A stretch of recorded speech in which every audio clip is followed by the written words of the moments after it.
만약에 A가 입은 피해가 2천만 원의 피해라고 판단이 될지라도 C의 책임은 1천만 원에 국한된다 라고 판단을 해서 재판부에서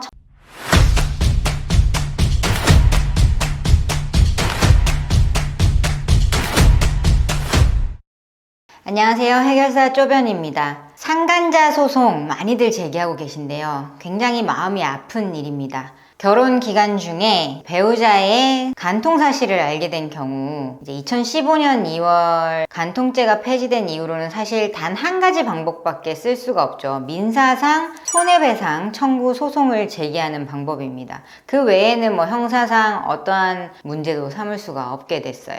그렇다면 이 민사상 손해배상 청구 소송의 구조에 대해서 잘 알고 가시는 게 중요합니다. 어떤 손해냐? 부부가 있는데 이 부부의 일방이 외부의 상대방과 부정행위를 했단 말이에요. 그러면 이 나머지 배우자가 원래의 원만했던 혼인관계가 파탄에 이르는 그런 손해를 입었다는 거죠. 그럼 이 손해는 누가 발생을 시켰을까요?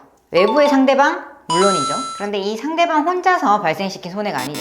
자신의 배우자도 함께 참여해서 발생시킨 손해입니다. 그래서 이걸 민사상 보면 공동 불법행위 책임이라고 합니다. 이것과 비슷하죠. 길을 가다가 어떤 두 사람이 나를 마구 때렸어요. 그래서 난 그 두 사람으로 하여금 맞아서 상해라는 피해를 입었습니다. 그럼 그 두 사람이 공동으로 책임을 지게 되어 있는 거죠. 이게 좀 아이러니한 게 결국은 내가 이 제3자를 향해서 소송을 내지만 이 피해 손해배상 책임은 사실 배우자도 같이 지게 되는 구조입니다.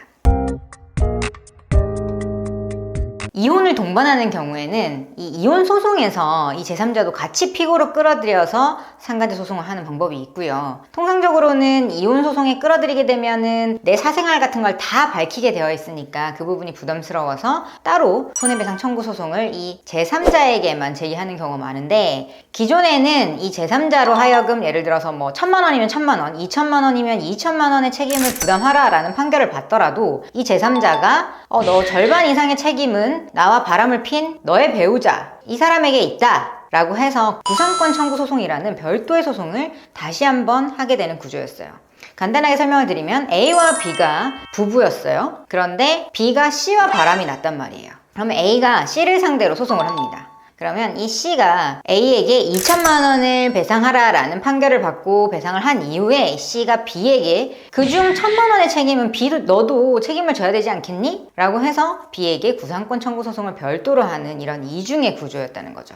최근에 하급심 판례로 재판부에서 이 부분을 C 본인의 책임만으로 한정해서 판결을 내릴 수 있다라는 판결이 나왔습니다. 만약에 A가 입은 피해가 2천만 원의 피해라고 판단이 될지라도 C의 책임은 1,000만 원에 국한된다 라고 판단을 해서 재판부에서 1,000만 원짜리 판결을 내릴 수도 있다 라고 본 판결인데요. 이 판결이 나오게 된 이유는 A와 B가 이혼하지 않은 상태로 A가 C에게 소송을 걸었기 때문으로 보입니다. 이런 부분들 참고하셔서 내가 이런 피해를 입게 되었다, 혹은 내가 그런 손해배상 청구 소송의 상대방이 되었다면 어떤 식으로 방어를 하는 것이 좋을지, 혹은 어떤 식으로 내 청구를 주장하는 것이 좋은지를 잘 판단하시기 바랍니다. 자세한 상담을 위해서는 가까운 변호사 사무실 찾아서 변호사에게 직접 상담 받아보시기 바랍니다. 앞으로도 실생활에 도움되는 법률 상식 많이 알려드리도록 하겠습니다. 감사합니다.